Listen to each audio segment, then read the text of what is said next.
Joining us right now on the Boardwalk Kind of Hotline, as promised, Jeff Pearlman, author of the brand new book, Ring Circus, joins me right now on game night here on 97.3 ESPN. Jeff, how you doing today? I almost failed you, but I came through at the end. Well, that's what counts. Yeah, that's what counts. All that counts is you came through at the end. Just like in your book, you talked about in the end that Kobe wouldn't get off the bus and fight Samaki Walker, right? Wow, nice transition. That is correct. 2002, challenged Kobe to a fight. Then it never happened because Kobe sort of. I mean, I can't say he wimped out, but he didn't want to get off the bus and get in the fight. So self-preservation, perhaps.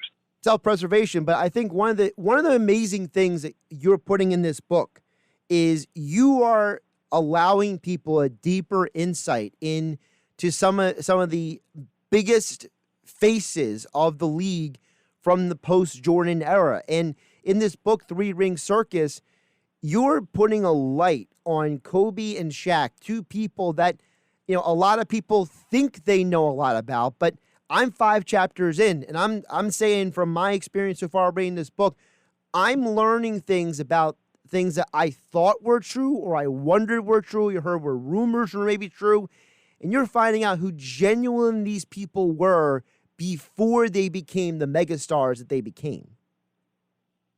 I really appreciate that. To me, it all comes down to curiosity, and I always think, like, what would I want to know about these teams and these moments and these players? And I love tracking down guys. Like, I love tracking down guys, not just the Shaqs and the Phil Jacksons, but the Mike Penberthys and the Kareem Rushes and all these guys who had a piece of it. And just what was that magical period like? And, it was when those teams were ruling the NBA and they were in LA and it was Shaq and it was Kobe and it was Phil and it was bright lights and it was fast moving basketball. I mean, it was as good as it got. So it was really fun to write, I got to say. I know that you had said in previous interviews that Football for a Buck, which is also an incredible book, I highly recommend people read that, especially considering the 2020 election, but that's neither here nor there. You said that was a book, that was something that was really meaningful to you, something that meant a lot to you. So what was the motivation for you to write this book? I mean, number one is I have to eat. So I have to write books because I write books for a living. Number two is I just found the characters really fascinating. Like, I kept thinking, you always think, whenever I'm thinking of book ideas, I always think, all right, who are the characters that would carry the book? Who are the characters who people would find interesting? And then, usually in sports books like this, you're lucky if you have one or maybe two. Every once in a while you have two. But here, Shaquille O'Neal, iconic NBA figure. Kobe Bryant, iconic NBA figure. Phil Jackson, iconic NBA figure. It's rare that you have 3 people that front and center in the narrative that you want to write. So for me, the thing that was a big draw was the characters more than anything. And speaking of the characters, I'm learning things about Del Harris I never knew I wanted to know. You described him at one point as a drink of lemonade. I mean, that was incredible. How much was a view for you writing this book also to learn about the people? You mentioned the non-stars. To me, Del Harris is one of the more interesting characters of this whole story because he's really the bridge from, your book Showtime, where you had, Riley and then later Dunleavy and, before that you had Paul Westhead, you had all these guys before him, and now you had Del Harris was the guy before the guy in Phil Jackson. I love Del Harris. I love everything about Del Harris. I think Del Harris, one thing with Del Harris, it was interesting. I was sitting with him. I went to Dallas to interview him, and he was not invited to Kobe's last game when pretty much everyone was invited. And he was definitely hurt by that. It seemed like it stung him. And I think with good reason. People really forget that he sort of was there at the beginning. He basically had to, work with a really young, wild stallion in Kobe Bryant who thought he could run when he wasn't ready yet. And he had to hold him back. And it was not a fun experience, but he did. And I think he was really instrumental in the development of Kobe Bryant. And he had some flaws. He talked way too much. Players got bored by him. He had a very bad relationship with Nick Van Exel, their point guard. But, man, he was a really good coach. And I actually think, I don't know what the Lakers were thinking. I thought it was wrong not to invite him because I think his role in Kobe's career was huge. also his role in the transition of the franchise, because to me, the book is not just about just Kobe and Shaq, but it's also about the state of the Lakers before they won those championships. They were hitting some really low points. Oh, no doubt about it. I mean, Magic Johnson leaves, and their new point guard is Sadale 3. That is not a good upgrade. So, it was rough, and they didn't know what they were going to do, because it's one thing when an athlete retires and plan for it. It's another thing when your star and centerpiece says, I have HIV and I'm retiring immediately. And Del Harris, first of all, they drafted well. They got Eddie Jones and Nick Van Exel, which is really good. They had Ceballos, got him in a trade. That was good. Drafted Eldon Campbell, smart. And Del Harris was just a calm, steadying, let's grow, slow and steady wins a race sort of coach. And they got back into it really quick. They weren't great in the early and mid-'90s, but they were really competitive a lot quicker than I think most people thought they would be.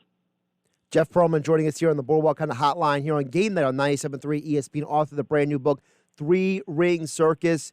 It's available right now through Amazon, of course. It's great reading material with the Lakers back in the NBA Finals. The last time the Lakers were in the NBA Finals, that guy Kobe Bryant was leading the team. And, I have to think, Jeff, as I'm reading this book, I'm seeing the development and seeing where Kobe Bryant was and knowing now what he became. It's actually an incredible, for lack of a better term, study of human nature, of someone who came from a completely different world and evolved into a totally different human being. I feel that way. I think it's interesting. He was kind of an immature, sheltered high school kid who was a star athlete, and kind of things were catered toward him. And he arrives in the NBA with a real chip on his shoulder and a real attitude. He thinks he needs to show that he's hard and tough and nobody's going to mess with him. And you end up getting this pretty awkward kid who doesn't relate well with others. And it's a real effort to get him to be involved or to care about his teammates. There's one story I've always found really telling. It's when it was 2003 actually, and Karl Malone was on the Lakers. And it was in the locker room. It was November. The players are all about to leave and miss a day for Thanksgiving. And Karl Malone's doing an interview, and he sees Kobe about to leave. And Karl Malone excuses himself in the interview with a reporter for a second. He says, "Hey, young buck, come here." And he calls Kobe over, and he basically says, "Look, you need to wish your teammates a happy Thanksgiving before you leave. You can't just leave." And Kobe's like, "Oh, okay." And he goes back and goes guy to guy, wishing him a happy Thanksgiving. Now that seems like something any normal functioning human being would do, but he just was missing in some social areas, and he needed people like Malone around to tell him, "Look, this is how you behave. This is what you're supposed to do." With that being said, I got to ask you, because you talk to a lot of different people, how much of that maybe falls on his own parents for maybe not prioritizing the right things with him growing up? I mean, here's the thing. I feel like if you asked me that question before I had kids, I might say, "Oh yeah, definitely." But it's hard to catch everything, and it's hard being a parent. And sometimes your kid is a certain way, and I mean, certainly possible that they didn't really do a great job with manners. He could be very polite, though. I sometimes think that he was behaving the way he thought you were supposed to play in the NBA. Like, there was a guy who went to camp with the Lakers named Paul Shirley, who had a pretty bad experience with Kobe. And he said to me, it was almost like Kobe was writing his own dialogue for his own movie.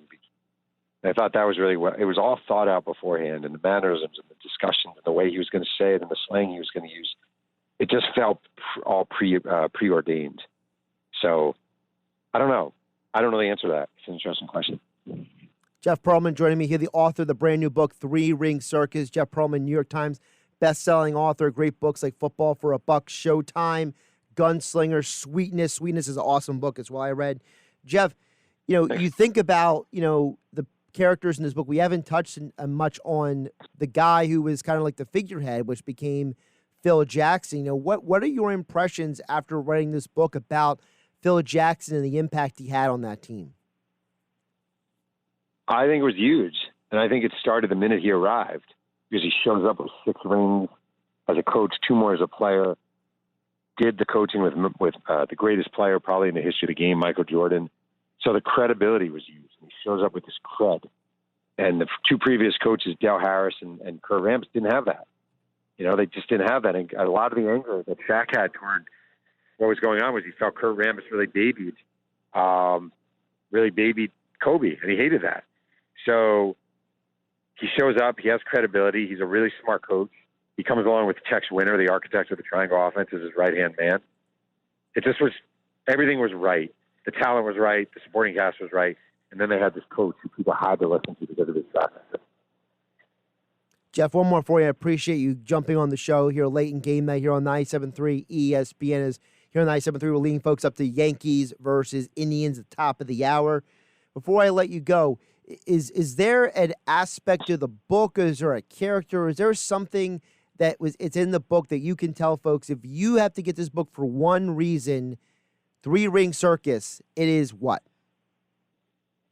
Oh, man. Because the greatest character who ever lived was in this book, and that was J.R. Ryder, who played for the Lakers for only 1 year, and in no particular order, once missed 3 days of practice because his car broke down, even though he only lived 300 yards from the practice facility, then missed a shoot-around on the road and asked the front desk clerk at the hotel to write him a note to give to Phil Jackson, explaining that they forgot to give him a wake-up call. So he actually showed up with a note, "Dear Coach, it's Jim, the front desk clerk at the Hyatt, and JR should be excused because we did not give him a wake-up call." And then he was pulled over in customs coming back from Toronto by a drug dog because he smoked so much weed, he just smelled like it. He didn't even have any drugs on him, but he smelled so much like marijuana that he actually got detained. So if there's any, forget Shaq, forget Kobe, forget the 3 championships, forget Phil Jackson. Life should all be about reading about J.R. Ryder. That's why you need to get Ring Circus right there. Jeff Pearlman, the author of the brand new book. Check it out. Order it right now. Of course, it's available on Amazon and wherever you get your books. As all guests, he appeared today on Game Night on the Boardwalk Honda Hotline. Jeff, I appreciate you coming through. I appreciate you jumping on. And thank you so much for writing this book, man. It's awesome. All right. Thanks for the time. I really appreciate it. Take care.